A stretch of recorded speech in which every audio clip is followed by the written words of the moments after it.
Okay, under exciting time to have future work and money. I've had several series, and I'm particularly excited about this series. I have someone that I consider a veteran. It's actually a big brother, but beyond that, the son that's done remarkable well, especially where internet and technology is concerned regarding Nigeria. His name is Jimmy, and Jimmy, you are welcome to today's edition. Thanks, Bola. How are you? Very well, very well. So in the wake of the COVID-19 pandemic, there have been so much talk about the future of work and money and really about the new normal in terms of how we work. But interestingly, this was something that you said about 10, 15 years ago when you did a presentation about the gig economy and how it was going to reshape how people worked. So you're someone that you've been talking about this even before we are living in reality. So I guess people are going to be able to learn a lot about things that you've said in the past. And so I'm excited. Jimmy, you're welcome again. But for our guests, I'll just do a brief introduction of who Jimmy is. He's Connectivity Program Manager at Facebook, where he's responsible for partner deployment and scaling of Express Wi-Fi. His primary focus region is the Middle East and Africa. Before joining Facebook, Jimmy's passion for connectivity and solving connectivity challenges resulted in drafting and publishing Nigeria's first ever national broadband plan, delivering the $300 million submarine cable main one, building extensions to Ghana and Cameroon. Wow. I'm working on fiber and Wi-Fi infrastructure programs.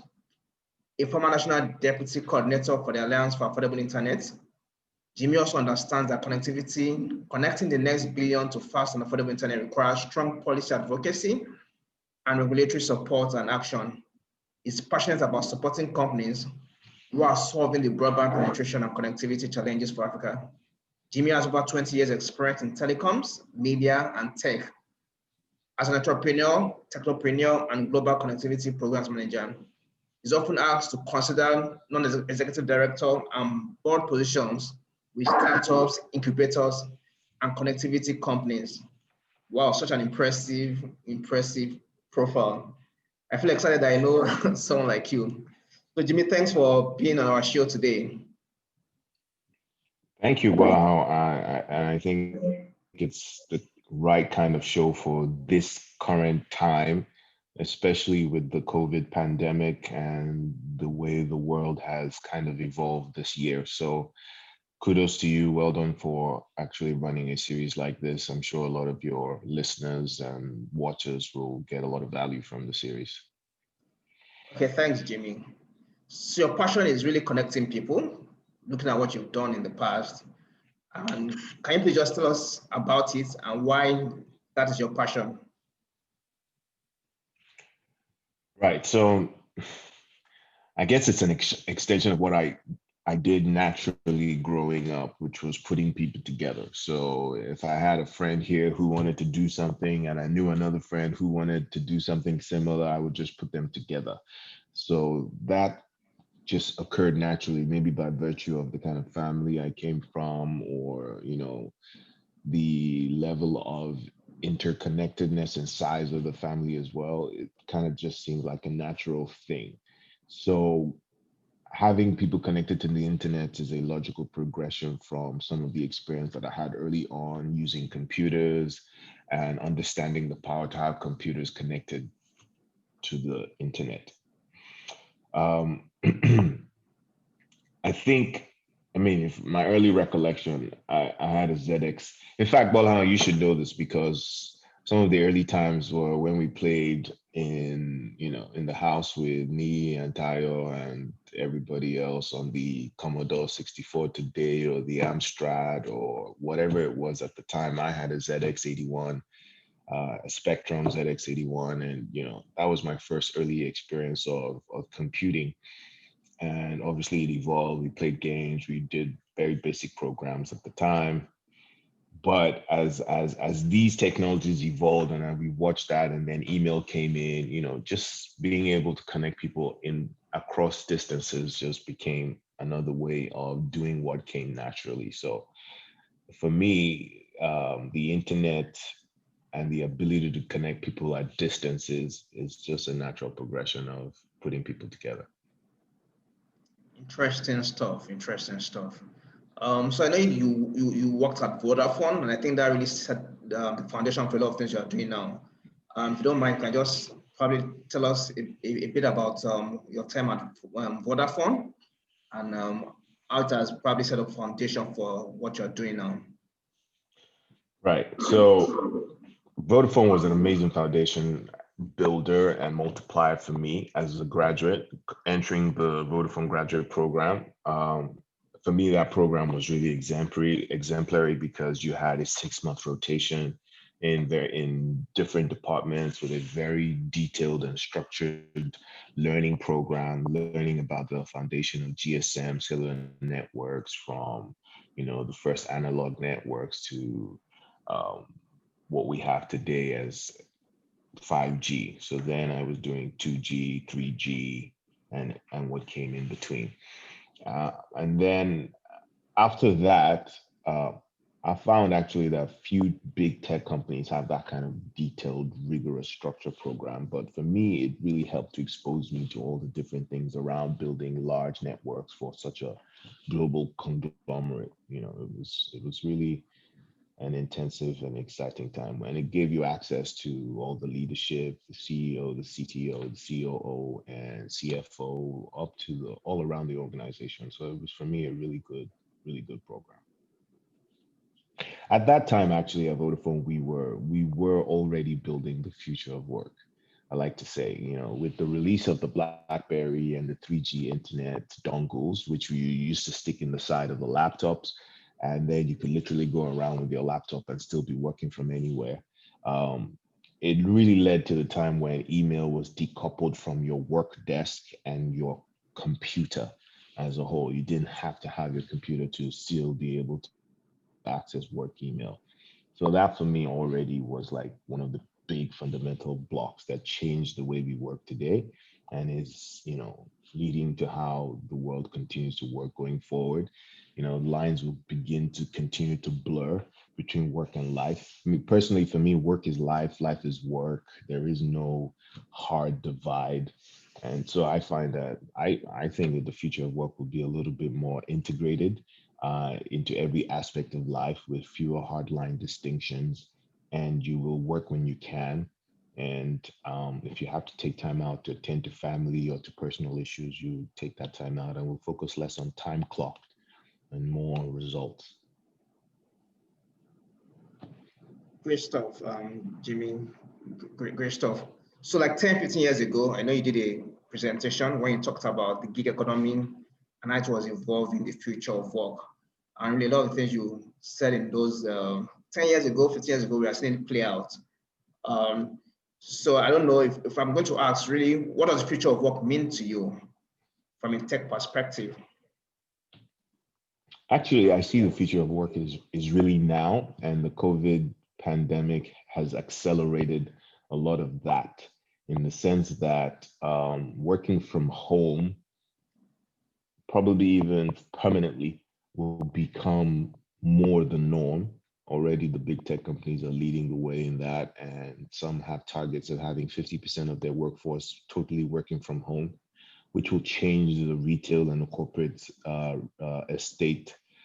real estate sector for a while. Also, for residential homes, you're going to start seeing the mid to upper tier ends of the market, including home offices as part of the design, places where it's been thought about how people would need to work, probably separated from family but accessible as well, not just a third room in the house being that's a guest room being used as a study, but somewhere where it's actually integrated maybe into the living room, into some sort of wing, etc.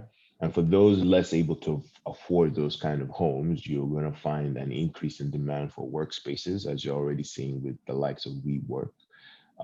You find even more offices probably deploying that kind of space for even their own corporate presence and shared desk.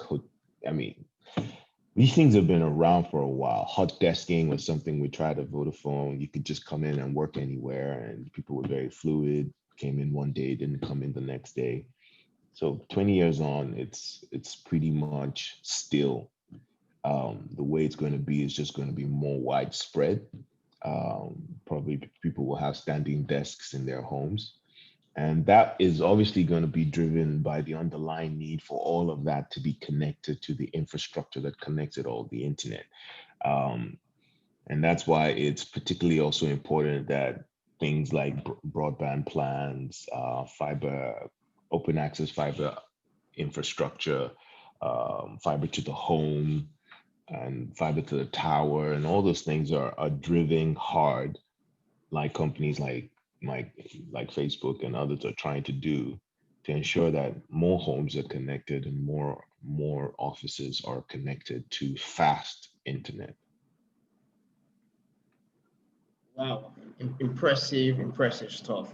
So for me, I'm particularly excited about the work you did at Main One. So a lot of people know Main One, and Main One is African owned, African funded, and it's driving positive continental change. But I know you're a strategic member in terms of Main One, drafting and publishing the policy. From what I read in your profile, it was a $300 million project. I don't know, are there particular things that probably when you look about, when you think about the Main One that probably you're excited about? I know it was a laudable project and you guys delivered that project. So you can just tell us a thing or two about maybe your time at Main One cables. All right, so main one was actually from Baker's brainchild. Like she had worked at MTN and then Nitel and seen the state of the submarine cable services there, and then convinced Fola Adiola and a few other people to put some money behind putting in um, a fiber submarine cable from Europe all the way down the west coast of Africa down to South Africa. And I got a call saying they were looking for a technical project lead. Somebody mentioned my name. I knew some members on the board.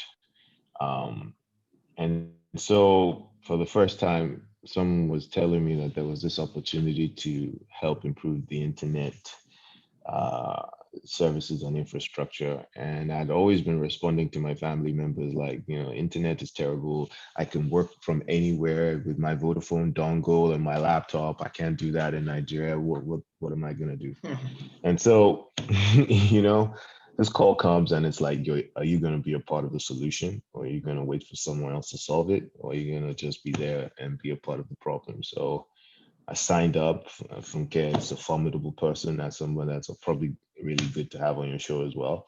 And the board, the team, I mean, a really amazing team of people came together, from Dusake to Johnny to Lighton, a whole bunch of different people that I work with. So I'm particularly proud of the things that we achieved at Main One, simply because we delivered that project on time, within budget, and to some of the most well-known quality services of Nigerian and African standard and global standard that anyone can find to date. So for me, that's really astonishing. But more importantly, the moment that cable system went live, the cost of internet access, BlackBerry internet services, literally halved that day.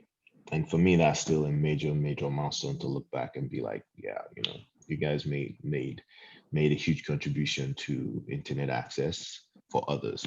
However, when that project was done, one of the things that I saw when I sat back and looked at it was, yeah, you got all this capacity on the shores of Nigeria, but then how do you get it to the guy in Borno? How do you get it to the guy in Nasarawa, or the lady in Ado-Ekiti or Enugu? And then I realized that the job was really only 25% done, which is you still needed to connect the hinterlands to fast, cheaper internet. And from there came some of the lobbies that we did and the pitching that we did with the support of then Ernesto Duque, Sarah Jimovia, and a whole bunch of other people, to the Minister of Communications then, Mobola Johnson, who absolutely is one of the most visionary, hardworking tech techno servants that we've ever had in the history of Nigeria. So she set up a committee. We worked on that. We drafted Nigeria's first ever broadband plan. We published it to worldwide acclaim. It was amazing, well received. And the industry leaders all sat behind it and said, yeah, this is something that we want to try and execute and implement because we want to see open access infrastructure and more services.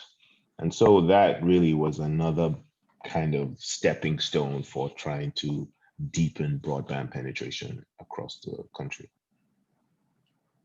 Wow. Well, of course, everybody knows me one. Like you said, in terms of broadband penetration, thanks to the work that you guys did at Me One. So I guess let's talk a bit more about the future of work and really what sort of skill set do the employee need to have for the future. What we are seeing today is early stage of a complete reimagining of the workforce. Even in the last decade, social media and the gig economy have changed greatly. The likes of Facebook, Instagram, and Twitter have become optimized for businesses. Online freelancing platforms have gone from a way to find a few odd jobs to flourishing ecosystems that offer significant income potential. So I saw the statistics somewhere that roughly 34% of the US workforce are freelancers. And we're in 2020, so they said that that number is meant to jump up by 10%. So this was about 5 years ago. So I don't know, my question to you is really what sort of skill set should the future employees seek to acquire? Not everybody's in the tech space. So you have a tech background, but so for instance, I'm an HR person, or I'm an investment banker, for instance. So what sort of skill set do I need to acquire that makes me relevant and I don't get disrupted or lose out in terms of the future work? It's funny you say that. Uh, but before I even go into that, I'm going to comment on something that I also learned from the main one experience, right? Because it's often said that, build it and they will come. And that is not entirely true because they could take a long time to come. And in taking that long time to come, you could be out of business by the time they come. So underlying all of that, build it and they will come, is the need to um, promote, inform, educate, advocate, lobby, cajole, incentivize a whole bunch of people and stakeholders from across the whole value chain about the value of the work that you're doing. And this is very similar to the freelance, self-employed, gig economy practitioners as well, right? Because as more and more people get online and more services get online, you're going to have to find a way to have your niche market and your target market notice you and notice your services. And this is where the biggest challenge is going to be, because even if not all the jobs are able to be fully digital, all jobs, all careers will need a digital strategy. And so all companies, mom and pop shops will need to have a strategy for managing digital assets. So if you're a new age, if you're a practitioner in investment banking or HR today, you know, I think one primary skill that I have found valuable is to find a way to get yourself out of a job. And that might actually not sound, that might sound counterintuitive because it's like, what do you mean get yourself out of job? I'm trying to, secure my work for the future. What do you mean by that? So oftentimes in business process reengineering and business process improvement, there's a lot of emphasis on, making yourself redundant so that the process can scale or the systems can scale. And if in this new age, you need to learn how to upskill yourself, unskill yourself so that you lose some of your old knowledge about different things that you learned and then reskill yourself. And so anyone who can learn very quickly and switch and pick up new skills very quickly is going to be more adaptable than people who don't see the signs coming and who don't change.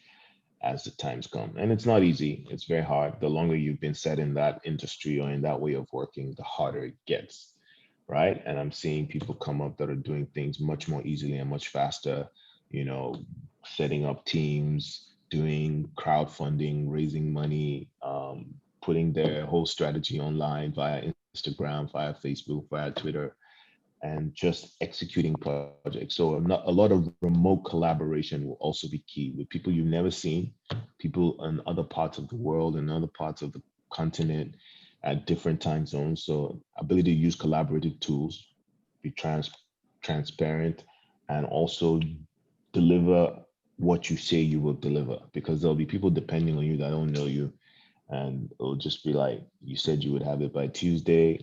We're waiting. When are you going to get it done? Because this other two or three things are depending on you getting that done. So the ability to manage that is another thing.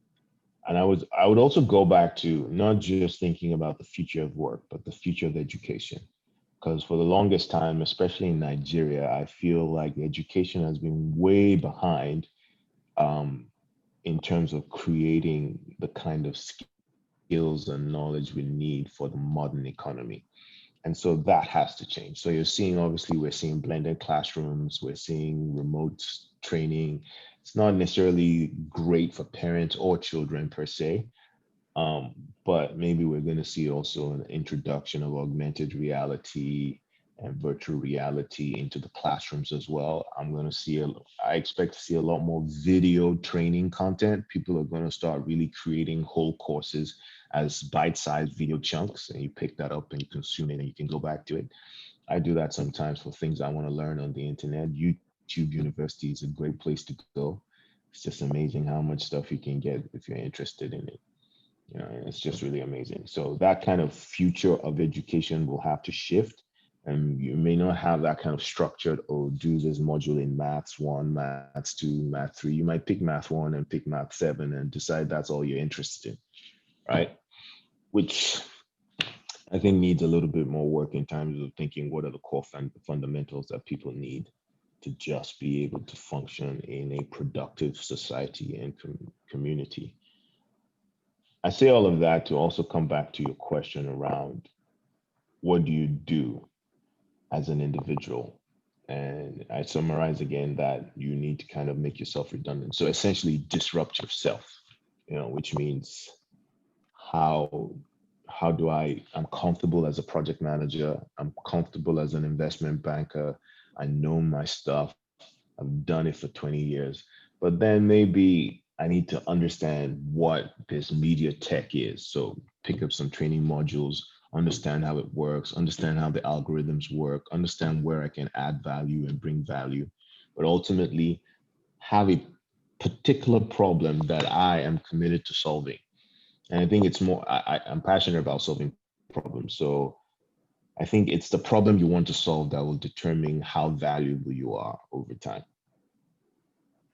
Interesting, interesting. And I like the way you put it, that you should make yourself redundant or you should disrupt yourself. And that's quite amazing. And two things you said as well. Well, you said a lot of things. You said one, upscale and also rescale. You need to keep improving yourself. And it's quite interesting that some sort of jobs that we used to talk about maybe several years ago, those jobs don't exist anymore. And I can imagine, come to think of 5 years or 10 years, a lot of jobs are going to become redundant. So upskill, reskill, I think those are two things that people need to hold dearly. And of course, you need to be flexible, you need to be agile. You don't need to just be comfortable in what you've been used to. You need to learn new ways. Very interesting stuff. So Jimmy, let's just take it further. So we talked about the employee side.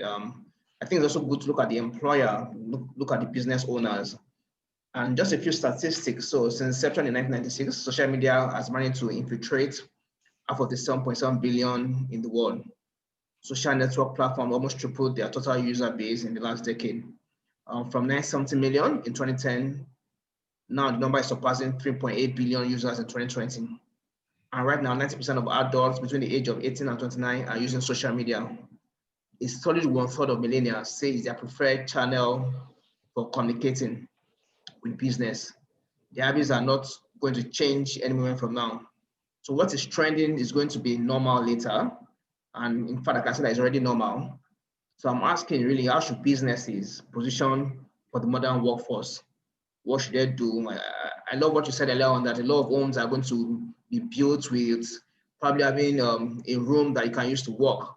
So from a business perspective, you already said something as well that in terms of real estate as well, real estate is going to be affected because some certain companies are shifting that maybe about 50% of their workforce will work from home. But in terms of the employer and in terms of the business owners, how should they position themselves so they don't get disrupted for the future workforce? I mean, this is going to have to go tier by tier and probably sector by sector. Not all sectors are going to bend to the digital working culture as much as we expect.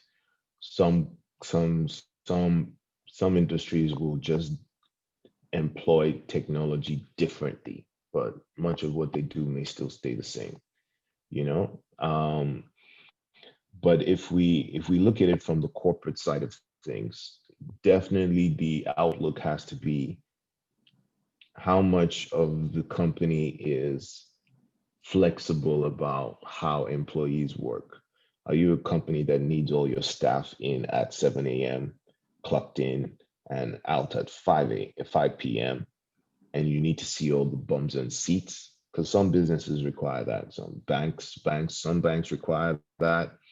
Um, Stock trading in some places requires that. There are some other high security jobs that it's just not permissible to be doing it from home. So it depends on your industry, it depends on your sector, depends on the people you're trying to serve. And each company will obviously be looking at, first of all, there are distinct cost savings in reducing your workforce load in terms of real estate. But then at the same time, some costs are sunk. So if they're sunk, it's just going to be like, I might as well get as much utilization out of it to increase the economies of scale. But if the kind of work that your employees do allows them to be remote, then a lot more companies will be thinking broader around, well, maybe this reduces pressure on traffic, travel time to work, which means actually employees can start earlier in the day and start working earlier. I, for one, have seen maybe one side effect of Corona is that I finish later in the day. I start when I wake up and I finish later in the day. But I don't have to deal with traffic. So I like the fact that I can just get up and jump on my laptop and answer questions and start reading documents. That's one aspect of it. Another part of it is maybe you don't have to have as much car parking space as you typically had, or cater for busing your staff in and out of the campus on a daily basis as you did before. So that also reduces some operating expenses. But at the same time, you may have to look at things differently and be like, how can we equip our employees to be able to work effectively from wherever they are? So if they're at home, are we giving them money to set up a home office in their home with the right equipment that can sustain working for long hours? Um, are we ensuring that they have internet access? Maybe even compensating a part of that internet access and paying for it, you know? Also, even corporations like the telcos will start thinking about their coverage, and maybe it was focused on purely urban and commercial centers the most, and now it has to spread out a little bit more to ensure that residential areas are better covered for congestion. Telcos are saying they're seeing much more residential traffic now as a result of people working from home than mobile traffic, which is to be expected. But then what happens when you have that kind of congestion? So operators like that will also be thinking about how do we offload that? So some people need Wi-Fi access at home and not just that, cellular service provider. Maybe employers will have to think about if they're not reimbursing some part of the data package, maybe they will start thinking about that. Um, and depending on which part of the world you live and work in, the structures are going to be very different. The US is always a leader in that kind of big tech generosity of taking care of their employees because they do so well and they work so hard. and Africa is often following behind very slowly because the nature of work there is also very different. So Nigerian companies, some of them will be ahead, some of them will still be in the middle. So there are different aspects that employers have to look at. Maybe the benefits have to change as well. So it's no longer maybe food in the office, but maybe there's some sort of food allowance. Maybe it's no longer petrol reimbursement, but maybe some sort of electricity subsidy. Whatever it is, there are different ways that employers will have to start looking at how they reduce their operating costs for offices, but somehow also make it easier for their employees to work remotely. Great stuff. So I guess there are things the employer can do and also the employee can do as well.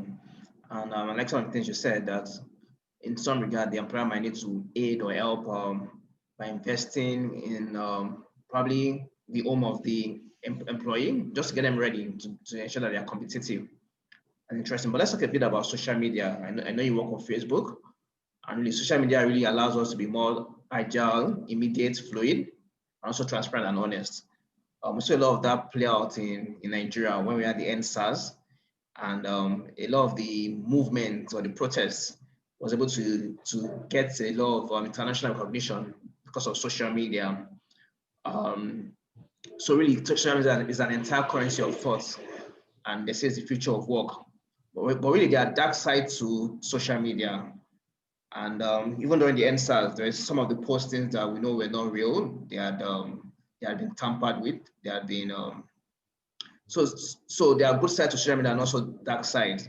And some of the dark sides include maybe cyberbullying, addictive use. Some people can be on social media for like the whole day. They get addicted to it.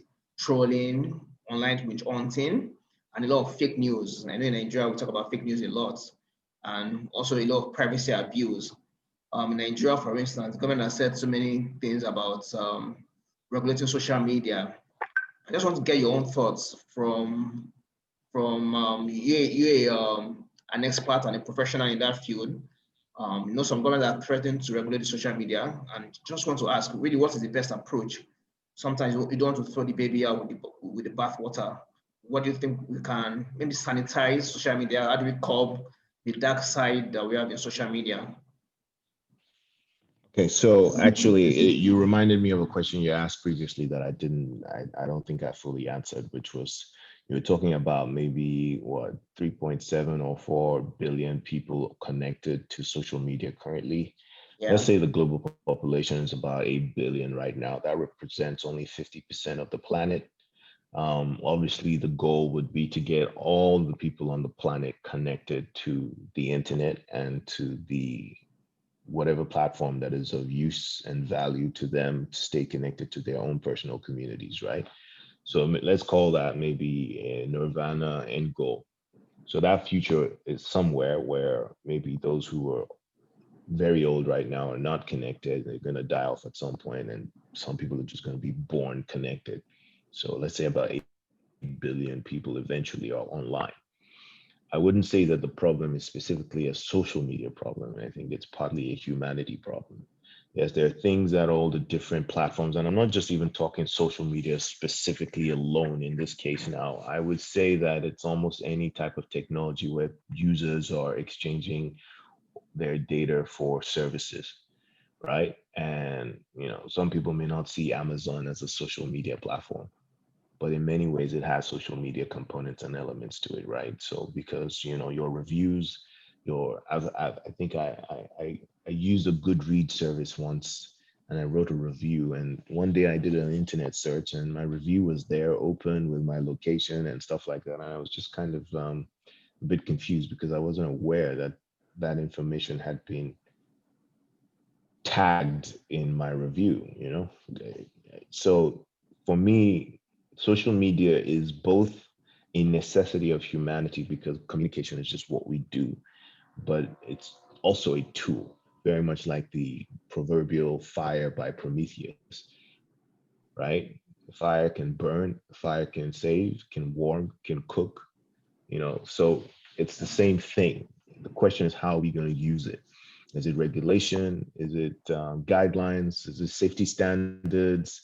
Is it limitation of exposure? Is it warning labels? There are so many different tools that we're going to have to use in this case, including the ability to very quickly identify and surface what I consider it's either fake news, doctored news, stoking or goading news that people of prominence and celebrity are maybe also spewing. You know, there's the right to speech, but there's also the right to speech responsibly, right? And before what we call social media today existed, the precursors to today's social media were the classic media of their time. You know, radio is still one social media component in one way. It's just not two-way interaction all the time. But the way technology is also evolving, radio is going to be very much a different facet of that. So I think that there are several aspects to how we as a society need to conduct ourselves around media in general, including people in positions of authority and responsibility. And there's not enough fact checking, enough truth telling, enough ability to label what is true and what is not true, a lot of transparency around what people are doing with your data or with their positions or with your tax money. It's a total gamut of things. So as much as it's very easy to just say let's focus on social media, it's actually a sociological problem. I would say that we need more labeling. I would say that we need more transparency around information that people supply because there will be more of that information. I think that in the future, a very, very near future, trust, transparency, and privacy are going to be like three major currencies of the new way of working.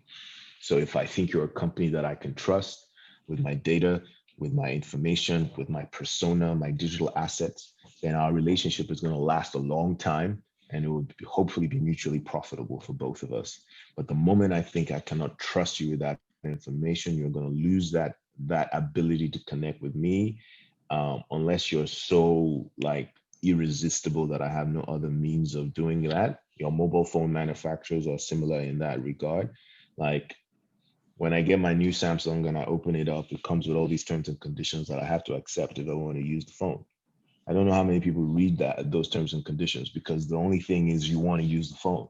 So I don't even have a right to be like, I don't want clause one and I don't want clause two, and I want to skip clause 7.8b. You know, I just have to accept everything.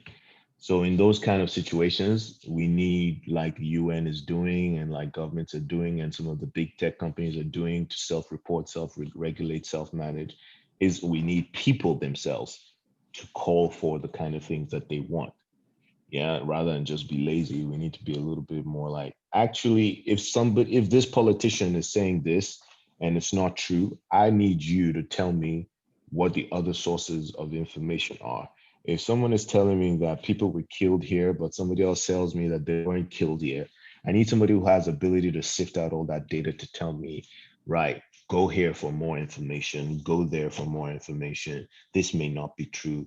You know, some degree of labeling around this.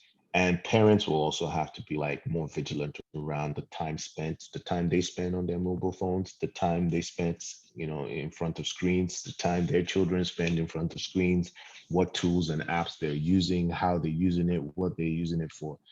It's a lot more work for everybody, really. And it's just easier to blame one person than to do the work. Fantastic stuff. I think I like how you said it. So it's a collective effort from the home front, from regulators, and I think everybody just needs to take its personal responsibility to be responsible. I love what you said. You said trust, transparency, and I think privacy is going to be the currency of the future. And I guess everybody just needs to be involved. So it's not just we thinking of regulator needs to curb it. It's everybody. Everybody needs to take their part.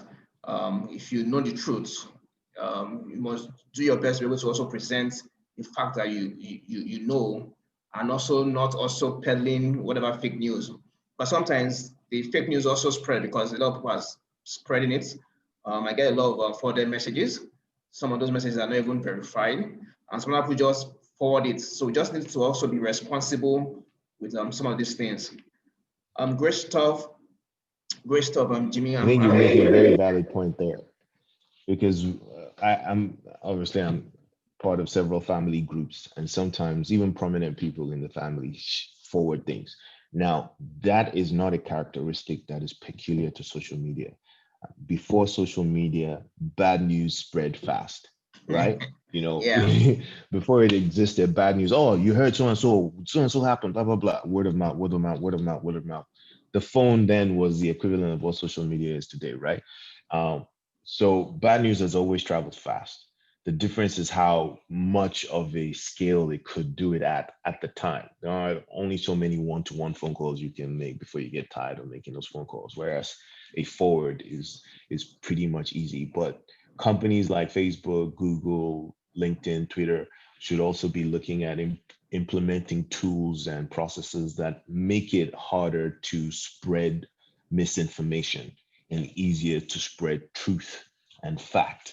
And that is things that I know that companies are working hard at all the time to look at, especially our company, and looking at how we can limit information that's not properly checked and verified, and also start labeling stuff. So, I used to talk to when the early days when we had to do these kind of little um, business development assignments. I used to talk about, for instance, some sort of ombudsman that was like a validator of websites that could tell you this is a trusted website, this is trusted information, that kind of labeling. So companies like Google that aggregate a lot of this information have the ability to call that out and say, yeah, this we've seen this many times. There's a website called Snopes.com.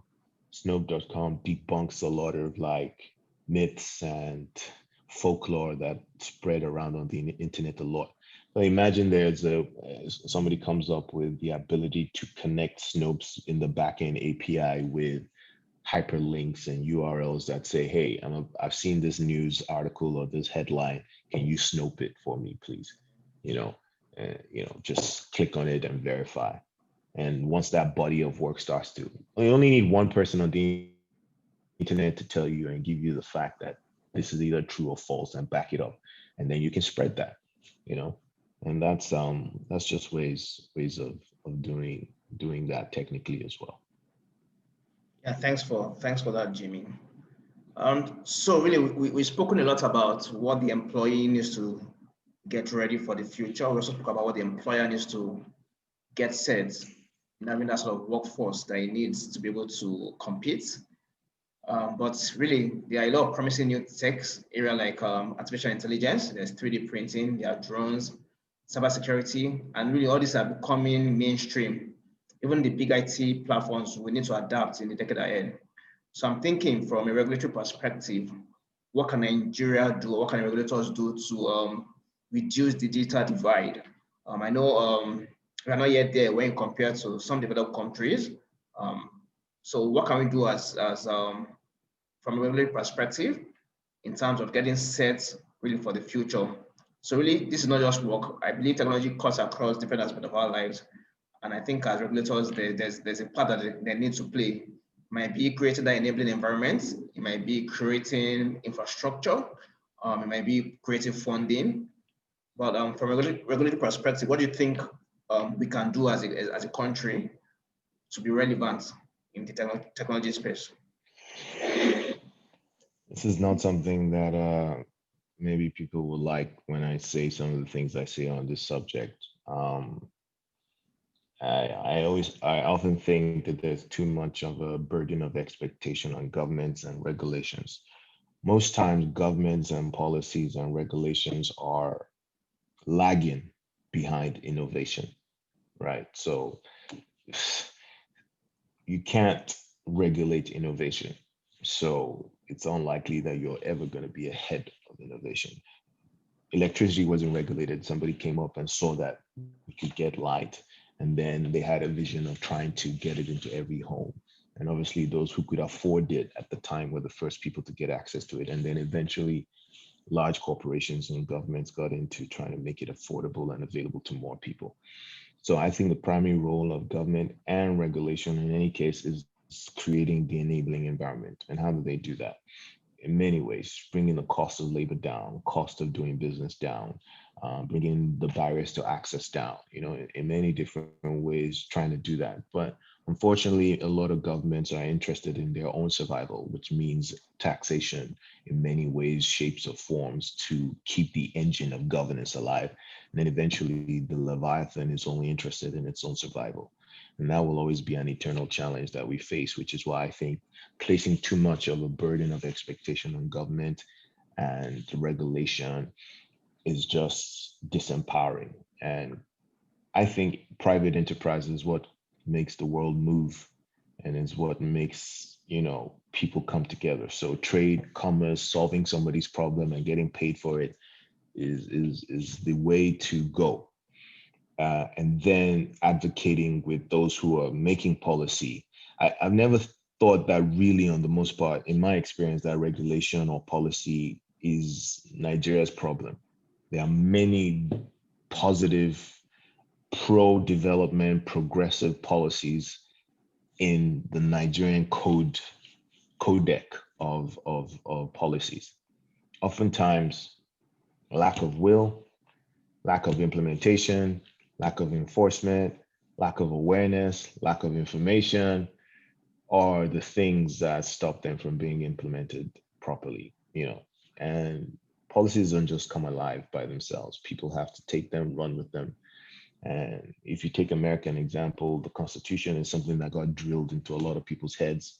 But even America has shown us that even though the Constitution says X, Y, and Z, there are people who still execute A, C, and D, right? And so there's another bunch of people who must take it on themselves to live in the spirit and to act out the spirit of the Constitution and other bodies of work. And it's not perfect, and it will never be perfect, because human beings, we are just not perfect. So we have a lot of work to do in that space.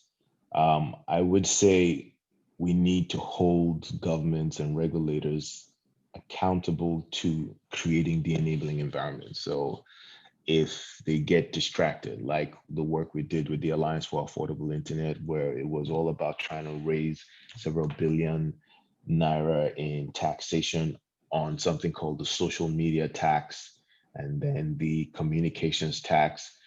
People had to get up and be like, what is a communications tax? Like, imagine somebody comes to me now and you and I and say, because we're talking over the internet, we have to pay tax. I mean, it sounds preposterous, it sounds ludicrous, but that was essentially what some government officials were trying to do. And sometimes it takes people to get up and be like, no, this is not something that we want. This is not the way to go about it. It's not even going to serve. What you're going to do is not raise any money because behaviors will just change. So, okay, it just means I won't Zoom you. I may not WhatsApp call you. And I may just send you an SMS once every 2 weeks. And then communication kind of dies down a little bit. Even places like the UK, where they were trying to modify behavior, introducing things like congestion tax and ultra-zone tax, they just raised money in the end. They didn't really change behavior. And I think sometimes governments start to take that easy route of raising funding rather than changing behavior that promotes progressive environments and enabling environments. It's a tough task. It's not a problem any one person can solve, but it's not a problem any one person is focused on solving either. So that's where the conundrum lies. Great stuff. And I like the perspective that you brought into it. And most times everybody just looks to government to do everything. And you said something that is key. So you cannot regulate innovation. And I think it's a collective effort. Really, government job is to create the enabling environment. But the private sector, we also need to lead this innovation. And like I said, I'm proud of the work you guys did at Main One Cable. That's really set the pedestal for a lot of things that we are seeing now in the country. I think the summary is that really digital lifestyle is not a choice, it's a necessity. We have to innovate, we have to be relevant. And well, you said so many awesome things today, so many beautiful things. I think our listeners today have gotten so much.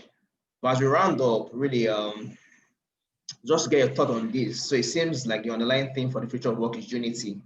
Some people might not agree, but innovators like the founders of Molly and WeWork know that we're on the precipice of an enormous societal shift. Technology will become even more embedded in the way we work, we live, and interact.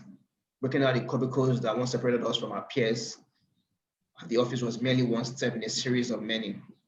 By eradicating silos that house our data and the workforce, we can gain insights that help forge meaningful relationships to drive morale toward diversity, innovation, interaction, and unity in the mission. Early versions of social media and the gig economy inadvertently isolated us from each other. The future of work seems to unite us. Do you agree? Do you think the future of work is going to unite us, or do you think that we're going to be more separated from our co-workers, from our family members? So for me, during the COVID-19, yes, we worked a lot remotely, but found I was working more, even the fact that I was at home. I was long hours on computer. There was no really separation between sleep and work. Sometimes I wake up early and I'm already working, and sometimes you close late. So do you think the future of work is going to unite us or is going to divide us more? Just to get your thoughts on this. I don't really understand what that statement means. It sounds very nice and it's very sort of highfalutin. Future of work will unite us. I don't understand it, so I can't even agree or disagree with it. Um, Work is already a unifying factor because those who don't work don't get paid or whatever it is. So people know that they have the need to work. I don't. Human beings are united on lines of what I would call common interests. It's not work, it's not anything. It's, do we have a common interest? We are united on this call right now because we have a common interest, which is to talk about the future of work. So those alliances, they talk about politics where there are no permanent enemies, only permanent interests. So people will align on their interests, and when those interests are at odds with each other, then they will not be aligned. Unfortunately, we are multi-dimensional creatures as well. So we could be aligned on this, but we'd be not on another thing. And I think the future is really more about, diversity and inclusion. I do not think necessarily that it is unity per se. It's more about you being able to share your own perspective and your own culture without me thinking that I have to vehemently disagree with it. I just have to hear it, accept it, acknowledge that that's what it is for you. Mine could be different, but you have educated me about it. So as a result, I have that Bolaños experience and Bolaños outlook as part of, Star Trek have the Borg, for instance. You get assimilated to the Borg. Your knowledge that you have becomes knowledge for the whole hive, right? And that for me is what social media has a responsibility to surface so that more voices can be heard, so that we have less room for siloed mentality and information. Something that Bill Gates wrote about years ago in his book, The Future, The Road Ahead, right? He talked about the internet, but he never foresaw how it could also lead to such a major um, cementing of polarizing viewpoints, right? And that is not a technology problem. That's a human problem, which is how open am I to hearing somebody else's viewpoint that is different from mine, that is probably opposing to mine. You know, because I'm a Christian doesn't mean I have to hate a Muslim. In Nigeria, we're actually a great symbol of how you can coexist with multiple cultures, and so I think our diversity really is our strength, not a unified view, not a unified mind thought, not a herd mentality, but the ability to say, okay, you think this way about this. Let me hear what you have to say. What's your cultural perspective on this? And then we all get richer as a result of that diverse opinion. So I'm hoping that the future of work will be about being able to expose some of that diversity a bit more and spread it more evenly across the world. um, I hear a lot of people talk about Africa and technology and how Africa is going to leapfrog. I don't see any leapfrogging happening. I think, first of all, Africa needs to join the race in the first place. And joining the race means that you need to provide the infrastructure for your people, for your youths, for your staff, for your employees. You need to make sure that they have internet access to the internet. Most people may only ever get to the internet via a mobile phone. So there are going to be new tools that will be like, I can turn my Samsung into a computer now, plug it into an HDMI, plug it into a monitor and a keyboard, and I might be working from that. Oddly enough, it's taking me back to what my ZX81 Spectrum computer was like. It literally was just a keyboard that I plugged everything else into, and it had zero memory, so I had to store everything on a cassette or some sort of silver paper that never really worked. I never found out how to really get it to work. But that might be what one faction of the world in Nigeria gets. And you've seen people use their phones to create whole feature-length movies, shorts. One guy learned how to code by using his phone, and now coding apps are becoming more mobile friendly. So a lot of these things are going to be accessed via the mobile phone. And yes, we talk about social media companies, but Apple, Samsung, they're collecting a lot of data about you too, and you don't have a choice about it. So, you know, we have to get in the game, and we need to Yeah. understand that it's a race, but really ultimately you're not competing against the US or competing against Africa, or really you're competing against yourself, and it's a marathon, and you have to be in the race. Most times we're not in the race. There are many other ways that we are sometimes leading other parts of the world. Nigeria's banking system, for me, for instance, is a point of pride. Like, I just think it's just amazing what has been achieved with the Nigerian banking system. You pay somebody, the money moves instantly. They get an alert, you get an alert. If somebody accesses your account, within seconds, even before the money has left your account, because they've sent you a validation check that says 20K is just being withdrawn from your account. So, you can get online, you can log anywhere. Obviously, it still needs to be better plugged into the larger financial markets. But for me, there's some amazing innovations. I can top up via a USSD code. I can check my balance via USSD. This is innovation in the market. I think it's by far and away more advanced than America's banking system, which is still pretty much archaic. I have no understanding of why it takes days for money to move from one bank to another in America, other than the fact that somebody's chopping something in the middle, you know. So there are ways that Africa can show that their own solutions for their own problems can lead the way. GSM far ahead of American mobile technology at the time. Now it's de facto standard around the rest of the world. Then it's all converging, right? So there's no real leapfrogging. It may seem like at first one is ahead of the other, but eventually it all seems to me like it's going to converge. And if that's what unity is, then that's what it is. Wow, wow. I've had an amazing time today. You've said so many things, so much to chew for me and really for our audience. So thanks, Jimmy.